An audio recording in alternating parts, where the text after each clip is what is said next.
Heather, one of the questions I want to ask you was, how does it feel to show these works in California? Obviously, like we were talking before, they look very different in your studio than they maybe do in other light. And Mm. now that they're out here in California light in the space here, and thank you for flying out here to join us. How does it feel to show these works in California? Well, I love the Louis Stern Gallery, so that's always an honor. Thank you.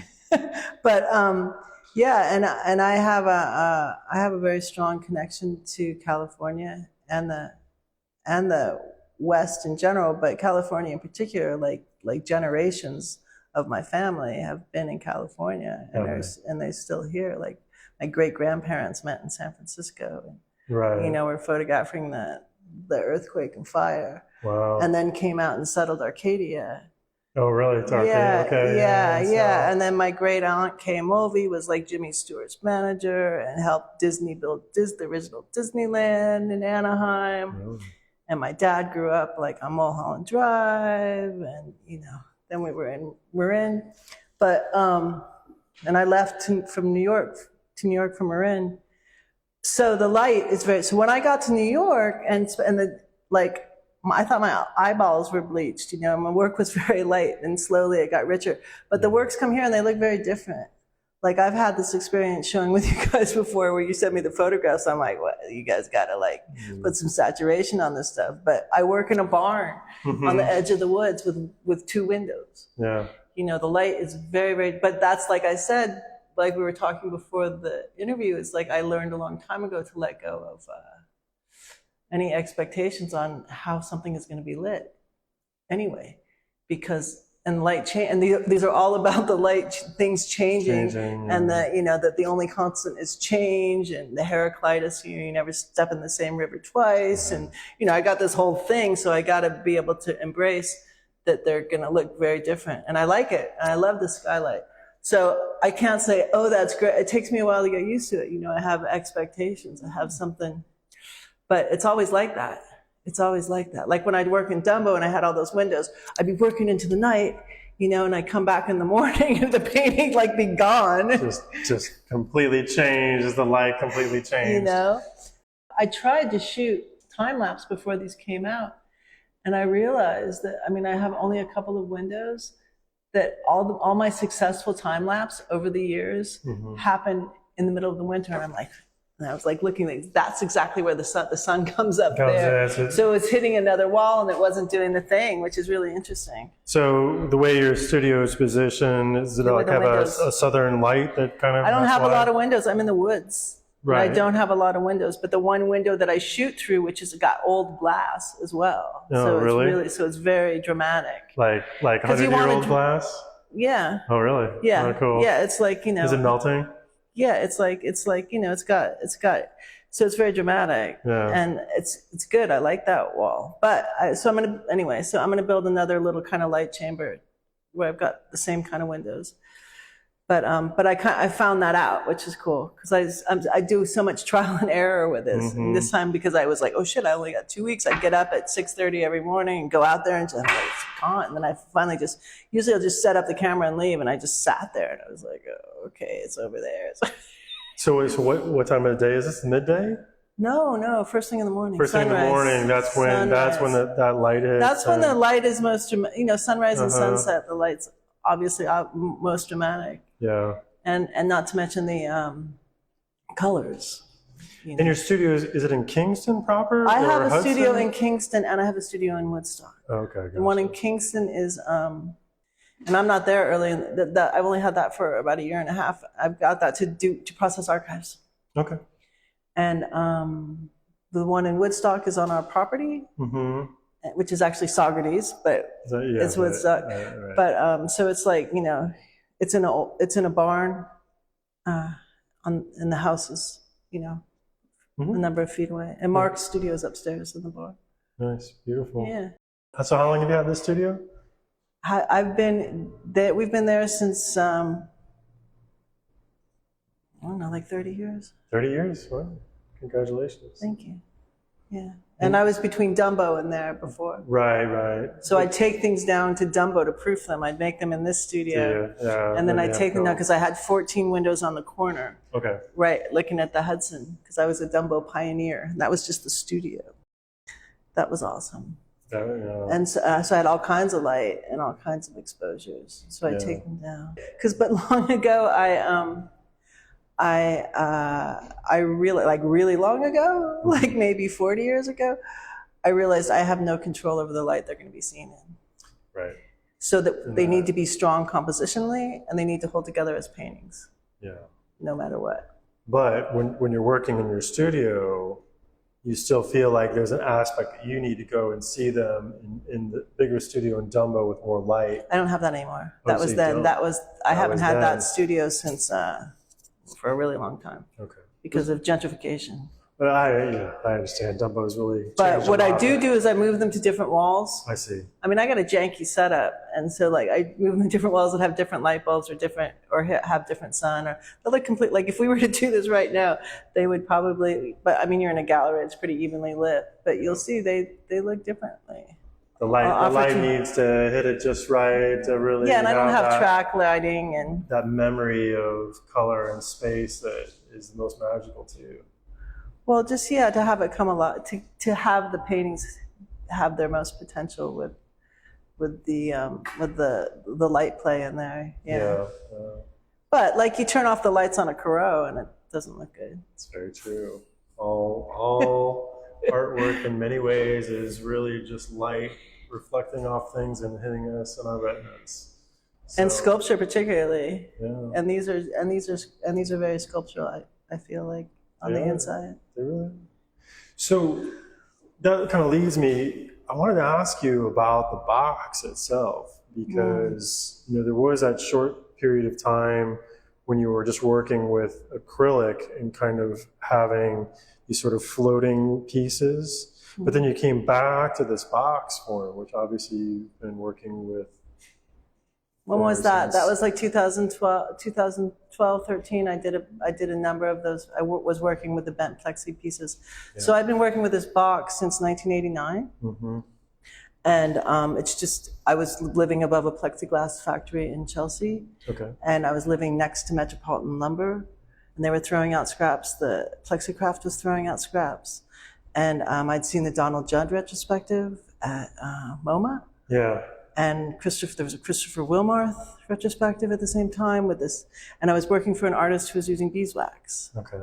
So all these things just kind of came together out of necessity. Yeah. And so then I just kept playing and experimenting within those materials is what I had.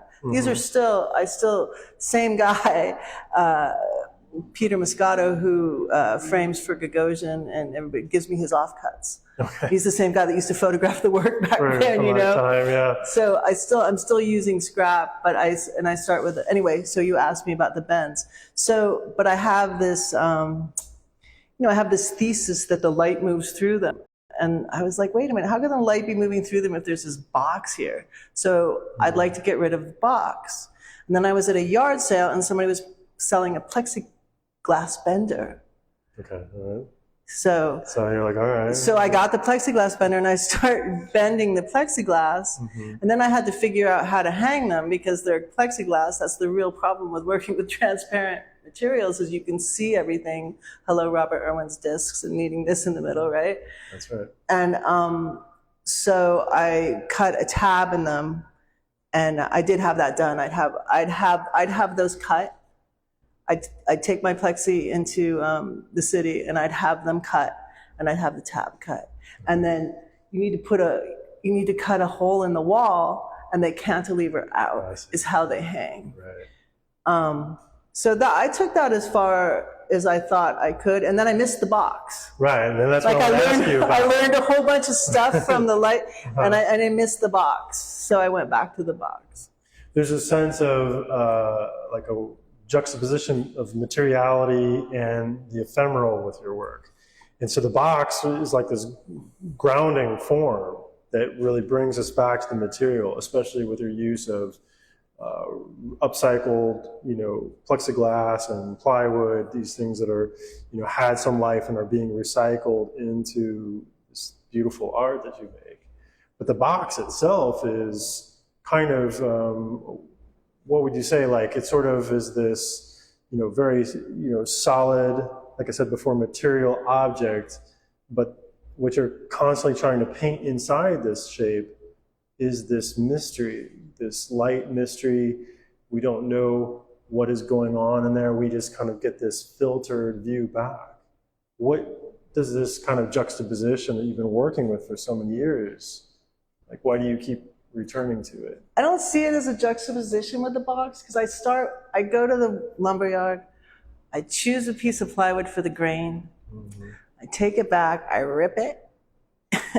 Now I get them to cut it in half. I used to take the 4x8, here's how you do the whole thing, and I rip it, and then when I build each one of these, by the first, I'll figure out on the wall like what kind of dimension I want a box to be, what I want the boxes to be. Okay.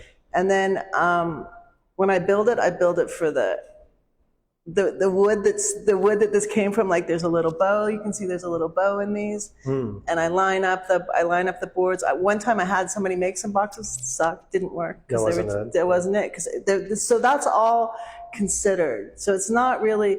It's considered from the moment. Because I don't know what the hell they're going to be, and it starts with a box. And sometimes these boxes will sit around. Sometimes I'll start I probably made 4 of these. I was going to make a 4-panel piece, and then it turned into 2, and then it was 1, and then they'll sit around for years, sometimes, yeah, or they'll get reworked, or so it's not so much like I've got this box and I'm going to put this thing in it, and I don't really. The only way I could see. When I first started using plexiglass, when I was using beeswax, when I was 23, 24, I didn't like that it was plastic. I liked the natural aspects of the beeswax. I didn't like that it was plastic. But the and I thought, I'll use glass. Okay. But the molecular structure of the glass gets so cold and it gets so hot that it wouldn't work with the wax. Unless I were to go and learn glass blowing and etching and slumping and all that stuff, I couldn't do this way. So I kind of had to reconcile with the plexi. And how I did it was that at least I'd reuse it. I was not happy with it. But other than that, I've never really thought of this means this or this means that. The beeswax I stopped using for environmental reasons because I was getting a bloom off of it, which meant that the bees, that it was impurities in the environment that were coming to the surface of the wax through the bees process, right? Yeah. And so that was kind of a pain in the ass, but it was people would be like, I don't know, I didn't felt like the bees could use their wax as well. Wax back, I shouldn't be taking their wax, And then also that led to less opacity. So those things you're looking at, those beeswax pieces you're looking at, these you're looking in, because I've got more transparency with the medium I developed to use on the face. But then during COVID, Dow's Chemical stopped using the primary ingredient of that. I couldn't get it. I had to switch. My thing with material is usually out of necessity. There's not a lot of thought. And then I had to switch the glue because it was cracking the plexiglass, the glue I'd used forever, which I didn't know that until I kept doing tests. And then I call around, and because they're not going to send out a notice. And that was for environmental. Usually it's because they have to change the formula of something to make it more environmentally copacetic, which is a good thing. That's a good thing. Like I used to use sign enamel that was water-based. Right. Yeah. And that's going right, not only going right in your lungs because your lungs are water, it's going right into the water table, so it's good that's not, and it was a pain in the ass. It is. So yeah, it's beautiful. It is beautiful, but beautiful right, there's a limit to, we're all here on this planet interacting with these scenes of light and landscape and mystery and in terms of light, and we want to keep living on this planet. So if I'm dealing directly with the interconnectedness of all beings and all things, then I have to consider those things. So I do consider those things, but for pretty practical reasons. Very practical reasons. Makes a lot of sense. So in terms of your teaching, at the Art Students League. Do you bring your own work into that practice? No, I keep it out as much as possible. I mean, everyone has a different way of working. I mean, people come in and they'll go, I saw this. How do, I want to make it. And I'll be like, yeah, good luck. Good luck. There you go. Good luck with that. But so then I talk to them about, show me what you've made. Yeah. And I do and my teaching is one-on-one. And I help people as much as I can to get them to their thing. Sure. And then there's I bring in a lot of materials out of my studio. There's this I bring in all these materials from my studio so they have something to play with and because I feel like I was so inspired by the materials that were just around me. Yeah. Or someone will be working on something and somehow I'll just in my locker, I'll find the perfect thing and I'll just kind of put it there like in a writing class, like a prompt or something, Yeah. Try this. So, but that part plays, and maybe not your work specifically in your teaching, but the sense of exploring the environment and keeping your eyes open to find aspects that will then, and maybe not more than inform the work, but also become incorporated into it. Yeah, they'll be like, they'll look up some material on Blick, which means they've got to take 2 trains and go down. I'm like, just take a walk around the block and look at the street. See what's available. And if serendipity hits and you're on a yard sale and there's a plexiglass bender, you're going to pick it up and you're going to take it back and start If bending. not, he lost $5. That's great. Oh, I love it. But I don't know. It works for me. Yeah. But I try and be in tune with shit as much as I can in general, So you spent a lot of time in Bisbee, Arizona. I did. I think that there's a lot of aspects of landscape and light that kind of come from that southwestern light. When you were there, and as you keep going back, do you find very different elements to work with versus being in either the city in New York or being upstate in Woodstock? Well, I came to New York in '86, and it was the first time I'd ever been to New York. Just moved there, actually to go to the Art Students League, which I went for a month. Yeah. But so Bisbee is famous for its blue sky, Bisbee blue sky, which is the same color as the turquoise, because it's a mile high and it's a canyon. Okay. And you've got all these this one's actually inspired by the Hudson River. You've got all these piles of ore, so they're very red against the blue sky. And it's pretty powerful, but we left Bisbee when I was 13. Yeah. So my dad bought the Copper Queen Hotel from Phelps Dodge Mining Company, and he was a caricaturist. He'd never run a hotel, but the mines were pulling out. So we got that hotel in 1969, with the pensioners from the mine and stuff. These awesome old guys. Really? And it was the only hotel restaurant. Many bars, but it was the only hotel. Restaurant. There were a couple other restaurants, but it was the hub of the town. And so we ran it, and we lived there, and I had my own room, and my brothers had their own rooms, and we didn't really live together. If I wanted to eat, I'd go down to the dining room and get some food and stuff. But so that was Bisbee, and my dad also got some of the major buildings. There's a brewery, there's a Pythian Castle. These were just being offered to anybody. They offered the hotel to anybody in town for $1, but he paid $30,000 or something, nobody wanted it because you had to run it, you had to keep it open. Yeah. But point being, so we went from Bisbee to Tucson, and then I went back to Sausalito, to Marin County when I was 17. I left home and I went back to where I had been conceived, which was on Yanka Varda's ferry boat. Was it? Yeah, in the Gate 5. So I went back and I lived in a school bus, and I got a little boat to live on, and I was in Marin for a while, and then I really wanted to come to New York. So I came to New York. And when I got to New York, there's no sky. I was and the sky I could see was these boxes like this, right? And so I think my first pieces, I was making boxes of sky, literally. Yeah. Literally, I was recreating sky and water. We were 24th between 10th and 11th, the loft, which was all prostitutes and trucks at the time. I called it blowho. But But so it's not what it is now, 24th between 10th and 11th. And but we had a 4-story building, and we were all friends in the building, and my friends had the roof, and they also had a table saw. Okay, yes. And they had the roof, and we could see the river, because it was all those buildings that are there now are new. Yeah. Actually, where they tore down our building, and there's this Art Deco building they built with $50 million lofts. Like, that was never there. So it was just low industrial, and then there was trucks parked. There were just parking lots of trucks. And then anyway, so why was I saying that? So I could see some sky. I could see sky. I could see water, and that was really important to me.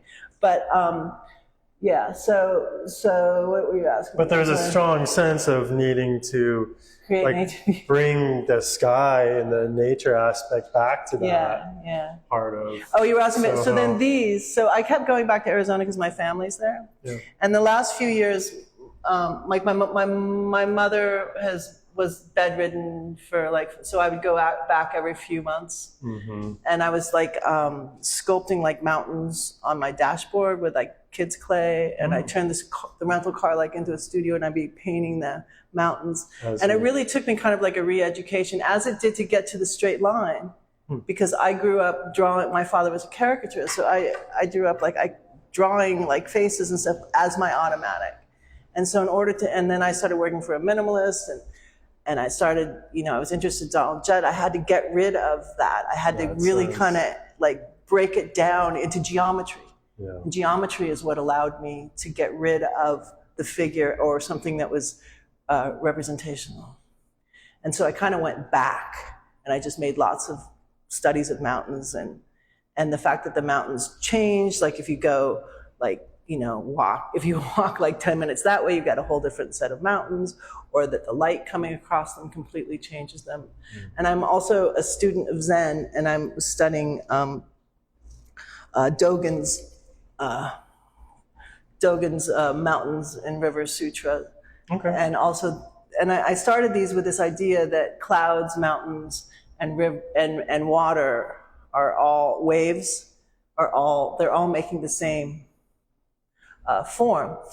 Like you can see, if you where I am, they're glaciers, and I always thought they were these little tiny mountains. They weren't like the mountains in Arizona, but they're actually very, very old, and they're worn down, and they actually crest like waves, which is really beautiful. Or you can have a cloud bank on top of them, or you have a cloud bank low, and it looks like mountains. And clouds are actually taking the stone from the mountain is actually eroding, and the vapor is going up into the clouds, and that's a river that then carries water somewhere else. Right. So that's pretty profound as far as I'm concerned. So you might not see that, but that's in here. But the waves in the sky and the waves in the mountains, and it's interesting too, like you said, to go from the Rocky Mountains in the Southwest, which are so new, versus the mountains of New York, which are so old, and how much just those different levels of change, where you have steep peaks in the Southwest and craggy outcroppings, and in New York you have this rolling, waving sense. They're smooth. Yeah, it's beautiful what you said too about the evaporation effect, and then the mountains basically flying up into the sky to connect with the clouds. Most of the water is moved through clouds, not like rivers. I mean, I don't know. Don't quote me on that, but a lot of water is moved to different places. Or you'll look at the ocean and you see you can see low clouds, and you can see the water actually being siphoned up into the clouds, which is extremely profound. Yeah.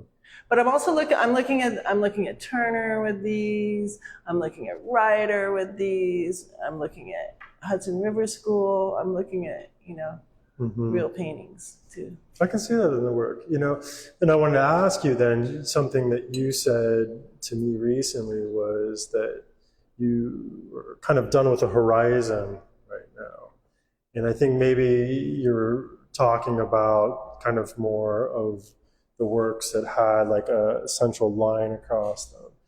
These new works all seem to have a very strong sense of landscape. Like you said, these rolling mountains or waves, clouds, sunsets in them. So the horizon maybe that you're referring to is that stricter geometry. Yeah. And that these works maybe play more into reflecting back more on the environment, more on nature, even? Well, I was commenting on the title of the show, Infinite Horizons.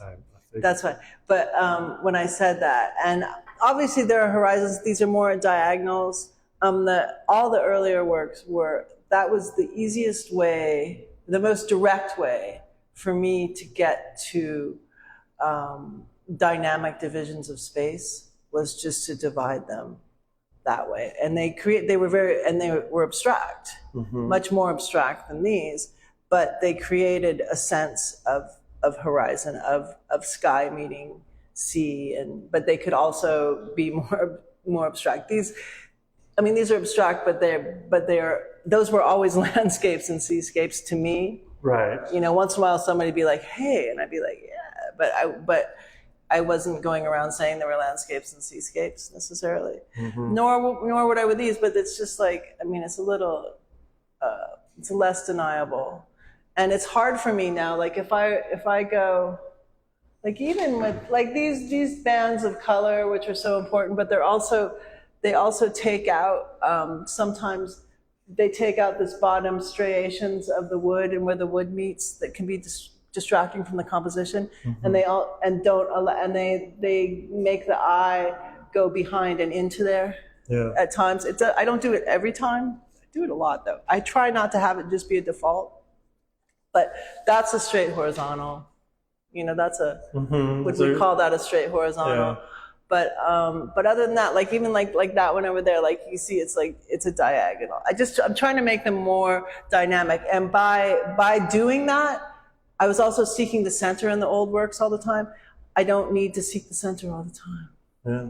I wanted to ask you before we finish up here, so when you're working in your studio in Woodstock, are you like thinking about more than just the landscape in New York? You're thinking about California is in your mind, Arizona is in your mind?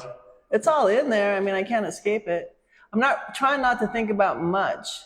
I'm like, these works come out of like, I'll see something in nature, no matter where it is, like some phenomena, and and then maybe I'll see it again represented in somebody else's art, or I'll see it, and then I just kind of try and figure it out. Then it's also what the materials give me, like, oh, that's interesting. So what is that leading to? And then I look at those things, but it's really based in phenomena in nature, no matter where it is. Yeah, there's a lot of there's a lot of places I'd like to see yet, but it's hard to capture. Like I use a SLR camera, I try and get things. Sometimes I get some things on my phone, doesn't really work. When I go to the Art Students League to teach, I go up the Hudson River. Oh yeah. On the train track, which is amazing. Like this one particular mound, Storm King, which is the famous Storm King sculpture. King, right? But the mound on the other side, that mound. Actually, after I researched it, like 2 years later, because every time I'm just like, that fucking mound, it's amazing. And everybody on the train always goes, ooh, and looks at that mound. But it was the beginning of the environmental movement on the Hudson River, because they were going to put some sort of industrial thing there, and people said no, and Pete Seeger got involved, and really? Yeah. it's cool. But yeah. Well, it's beautiful. That's not what you asked me, sorry. You did a great job answering the question, which really is just about like what are the influences in terms of nature and the environment when you're working in your studio. Yeah. And you had lots of life experience, and I think all of these different environments really kind of come into play into the works. So, well, I wanted to thank you for coming to visit us here at the gallery and sharing these beautiful works with us. I think the show was amazing. So thank you, John. Again.